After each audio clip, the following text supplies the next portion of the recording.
William Altman, Senior Analyst in the New York Global Cyber Center. Thanks for tuning in to another episode of Cyber Insights by SOSA. Today, I'm speaking with Bob Lamb. Bob's the CEO of the cybersecurity company ShardSecure. And in just a second, I'm going to ask Bob about his perspective on the industry from the vantage point of running a company that's developing a new kind of data protection software, one that's helping to accelerate enterprise cloud adoption. But first, for those of you who don't know, at SOSA, we work with corporations and governments to develop and execute open innovation strategies. And these strategies lead to buying, partnering, and investing in the right startups and new technologies. SOSA also operates New York City's Global Cybersecurity Center. It's a part of Cyber New York City, a public-private investment to spur the creation of 10,000 cybersecurity jobs and help make New York City a global hub for cybersecurity. So, let's get right into it. Bob, thanks for joining us today. Tell us about ShardSecure. What do you do and how do you do it?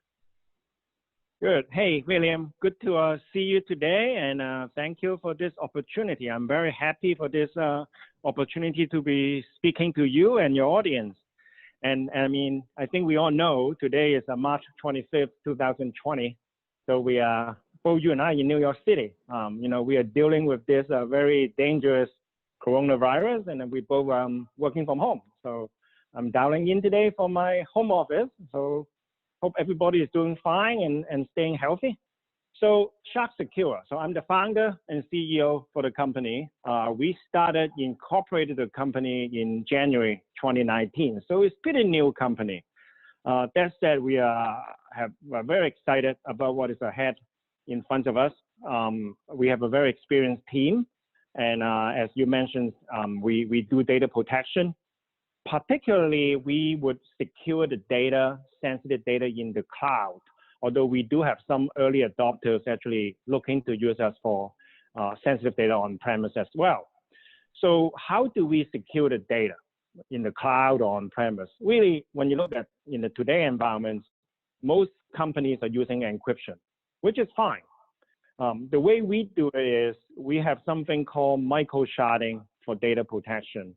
What it means is we break the data set into very small pieces. It can be as little as single-digit bytes.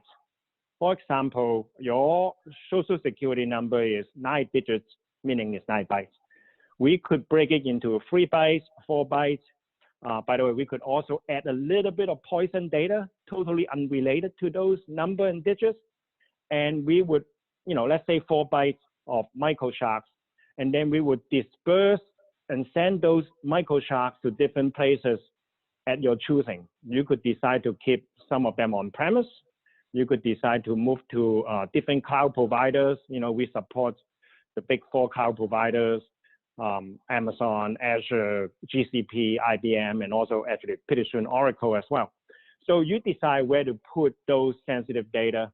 And if you are a cyber criminal, or, in this day, we're seeing more and more those kind of data attack coming from nation states as well. It's almost impossible for them to locate where those microshards are. And even if they're able to do that, they have to break into those cloud providers. And on top of that, even if they're able to do that, they have to break into our secret sauce, which we think is very, very unlikely. And for them, they will probably look somewhere else. So this, we think, is a very new way, a pretty easy way. We think it's quicker and cheaper, and also more easier for you to secure your data in the cloud. And that's how we do this. And then that's why we started the company a little bit over a year ago. Very interesting. Now, Bob, you mentioned nation-state threats. When you think about the broad array of cybersecurity trends that are unfolding today, including nation-state threats, new regulations, PII theft, and other threats, what's really top of mind for you in 2020? Well, I think certainly when you look at the growth for cloud computing over the last, say, 7 to 10 years, really mostly driven by moving the servers, moving the compute power to the cloud, started from Amazon, and then you have Azure of the world, right? But I would say that the last year or so, last couple of years, we're seeing more and more companies moving sensitive data to the cloud. And that's really one of the reasons why drove us to start this company last year ago, a little bit over a year ago. And we're seeing that even for very large companies, especially in healthcare, they're doing that, have a plan to move from on-premise to a multi-cloud environment, or it could be just Amazon or Azure, but for the large companies like a Fortune 500 companies, we're seeing them going to multi-cloud environments. So I think data security this year and beyond is going to get a lot of attention as they are moved to the cloud. And when you look at the data breaches last year from Capital One, if you recall, that was last August, it was an attack on a storage bucket at Amazon, AWS. And I think that was one of the key events that really get people paying attention to how the hackers, the criminals can attack the cloud infrastructure to steal the data. Nation states, we're seeing some more attention. For example, ransomware. We are seeing some of the ransomware attacks used to be just asking for money. Now they actually want to destroy the data, to disrupt. And we are seeing that to be becoming more and more of a problem for large companies to defend. Not just for large companies. I would say, for example, law firms, right? A large law firm still considered a mid-sized company, but they have a lot of sensitive data. I mean, we're working with some of the law firms now to help them understand the risk and how they can protect the client's data. I think, and also you mentioned asked about regulations. Obviously, in Europe, we have GDPR. In California, we have CCPA, and you see that in many other states. I think data protection and data privacy do go hand in hand.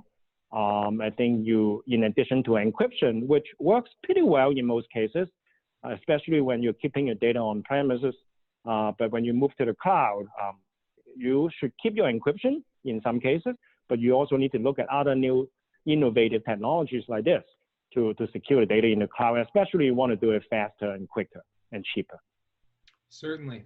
Now, Bob, we've talked a little bit about the coronavirus and about cloud services, and it leads me into my next question. Amidst the coronavirus pandemic and this subsequent worldwide quarantine that we're in, cloud services are what's enabling this massive and sudden shift to a remote workforce. And what are these new or exacerbated cloud security issues that we should be aware of in this cloud-first world that we now live in? Yeah, William, I would say up until a month ago, we work from home by choice.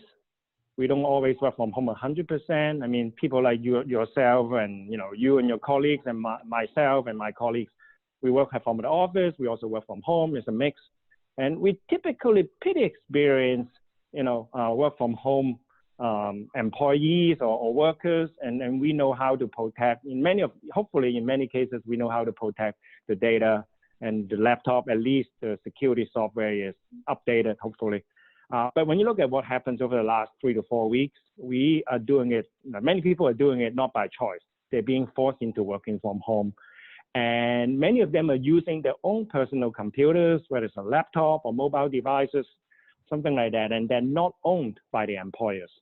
So just think about how dangerous it is, right, to use many of the non-tech savvy workers' computers, and they probably have some antivirus software, but it might not be updated. Forget about data protection, right? In many cases, most cases won't be any encryption to secure those data. So we're talking about a very not as tech savvy or security savvy remote workers that are playing with company data. So right now is not the time for a lot of people to focus on it, which I totally agree. We need to worry about the safety, health for the employees, while to do our best to maintain operations, keep the train going in a way. But I think at some point we really need to educate the world that there's a major problem to play with those employer data, company data, as you're working from home, using your not very secure devices. So I think that is a major problem here, and I think that's another trend that we're seeing.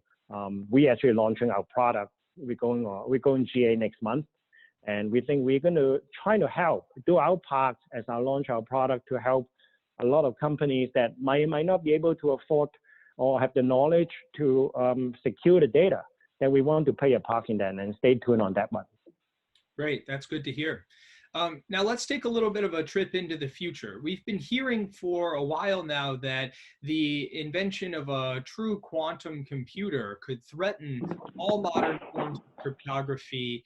In turn, we're seeing a lot of cyber companies claim to offer quantum safe products. Are these legitimate security products or just hype? And what should we know now to stay safe in the future? Yeah, look, I think they are legitimate security products. I think they all be invented for good intention in a way.